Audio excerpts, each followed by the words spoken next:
E para analisar como é que esse cenário pode se desenvolver a partir de agora, a gente conversa com o cientista político Rodrigo Prando. Oi, Rodrigo, boa tarde. Consegue me ouvir? Perfeitamente, Neila. Boa tarde. Você me ouve bem? Ouço sim, maravilha. Olha só, a gente teve aí esse debate ontem que foi mais voltado para os ataques do que mesmo para as propostas de governo de cada um dos candidatos à Prefeitura de São Paulo. Mas eu queria ver com você, para a gente já começar, de que forma esse incidente, digamos assim, dessa cadeirada no Pablo Marçal pode mudar esse jogo político dos votos lá em São Paulo. Isso pode, por exemplo, beneficiar Pablo Marçal? Bom, vamos lá. Acho que todas as vezes que a gente assiste um debate, a gente costuma fazer uma análise do conteúdo e da forma, né? E ao final disso, a gente costuma classificar quem foi melhor no debate, dizendo, olha, o candidato A, o candidato B, o candidato C foi ou não vitorioso, saiu mais prejudicado.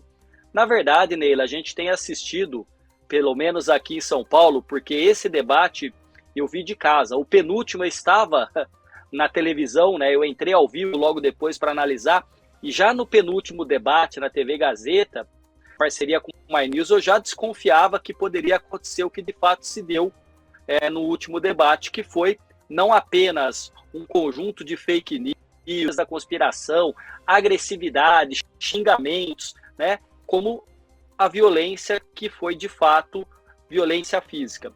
Então, assim, no fundo, quando a gente faz uma análise desse tipo, a gente vai perguntar, ganha Pablo Marçal? Pablo Marçal avisou a semana toda que partiria por um debate muito duro, que seria um debate com muita baixaria. E por quê? Porque ele, numericamente, nas últimas rodadas de pesquisa, já se distanciou em terceiro lugar dos dois primeiros colocados, que é o Ricardo Nunes e o Boulos, que virtualmente fariam um segundo turno. Então o Pablo Marçal, além de tudo, teve a sua rejeição na casa dos 44%, superando a rejeição de Guilherme Boulos. E a gente sabe que para um segundo turno uma rejeição tão alta costuma ser um grande problema. Então, com tudo isso, a pergunta que fica é, depois da cadeirada que ele teve, da agressão que deve ser repudiada em todos os níveis, ele vai ter uma melhoria na sua imagem? A rejeição dele diminui? A condição de vítima, fragilizado depois da agressão, vai ajudá-lo ou vai atrapalhar? Já tem grupos focais que mostram que especialmente os eleitores dele, Pablo Marçal, e dos bolsonaristas dizem que ele provocou e como consequência houve uma cadeirada, o que não mexeria muito. A pergunta é, Datena continua? Diz ele que continua, talvez até nas próximas rodadas aumente a intenção de voto, mostra que a gente tem vivido um sintoma de uma doença que tem atacado de maneira constante a democracia e o debate público. Eu acho que sim, se ganha Marçal, a gente tem que aguardar um pouco a pesquisa para saber. Agora, com certeza, Neila, a gente sabe que quem perde são os eleitores daqui de São Paulo e quem é a democracia brasileira e o debate público. Exatamente. Esse papel de vítima talvez não ajude, muito menos a conquistar o voto dos eleitores que estão indecisos, que chega aí a 1/3 dos eleitores paulistanos. Mas a gente lembra da última eleição presidencial, da questão da facada de Jair Bolsonaro. Essa vitimização aí deu uma ajudada no caso de Jair Bolsonaro. Me parece que no caso de Pablo Marçal isso não vai mudar muita coisa não, né? Neila, na época que houve a facada, eu imediatamente saí, né, um colega meu estava nas Minas Gerais, mandou um vídeo e eu avisei os colegas que não sabiam ainda do ocorrido, e imediatamente eu escrevi um artigo repudiando aquilo que aconteceu. Só que, a despeito da facada, todas as pesquisas indicariam a vitória de Bolsonaro.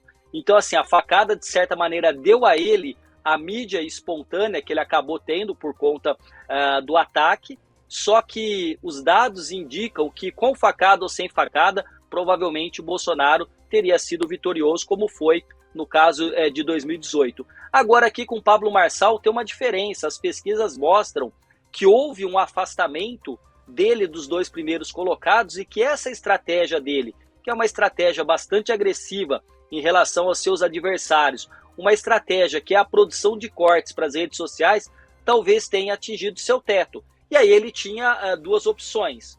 Uma delas seria diminuir a intensidade dos ataques, a forma como ele lida com os adversários, remodelar uma parte da sua campanha ou dobrar a aposta. E o que ele entendeu ser o correto foi dobrar a aposta. E como consequência, de novo, que deve ser repudiado o ato de violência de Datena, foi uma cadeirada que pode ter para ele um elemento positivo, ele pode, com essa condição de vítima e agredido, melhorar suas posições nas várias rodadas de pesquisa, que com certeza já começaram a ser feitas hoje, ou ele pode, na verdade, estagnar e, de fato, não mudar muito o quadro. A gente só vai saber isso daqui a pouco. Agora, de novo, é algo muito ruim, porque a política, se me permite, Neila, ela existe para que os conflitos que surjam dentro da sociedade, e existem conflitos, eles sejam equacionados por meio do diálogo, dentro das instituições e à luz da legalidade. E foi tudo que nós vimos, tanto ontem com o Datena, ou a gente não tem visto com o que tem sistematicamente utilizado de fake news, de teoria da conspiração e atacado os seus adversários, que não são vistos como adversários, são entendidos como inimigo. Agora, isso é muito ruim para a democracia, é muito ruim para toda a sociedade no geral. É um péssimo exemplo que é dado por Datena, que deveria ser expulso do PSDB, deveria e deverá sofrer as consequências jurídicas da agressão desferida ao Pablo Marçal, e aí a gente vai ver como é que fica isso. De novo, não me surpreenderia se em breve Datena tivesse melhorado sua posição nas pesquisas. Olha que interessante, Datena que já desistiu de participar das eleições da Prefeitura de São Paulo por 3 vezes, o PSDB já se manifestou, já disse que ele continua aí como candidato do partido, mas a gente podia imaginar que essas eleições, assim, fazendo uma análise política, que essas eleições para a Prefeitura de São Paulo neste ano seriam assim tão acirradas e com esse viés, digamos, mais violento?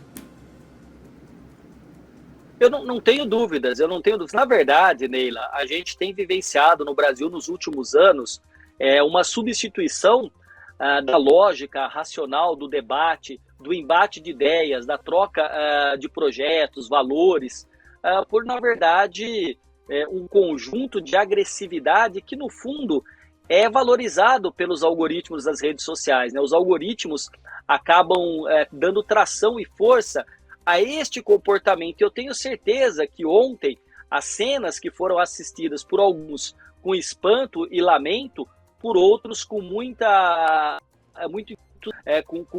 alegria, porque aquilo de fato mexe com as emoções. Então há uma agressividade, uma violência muito nós temos na sociedade brasileira, e não só aqui.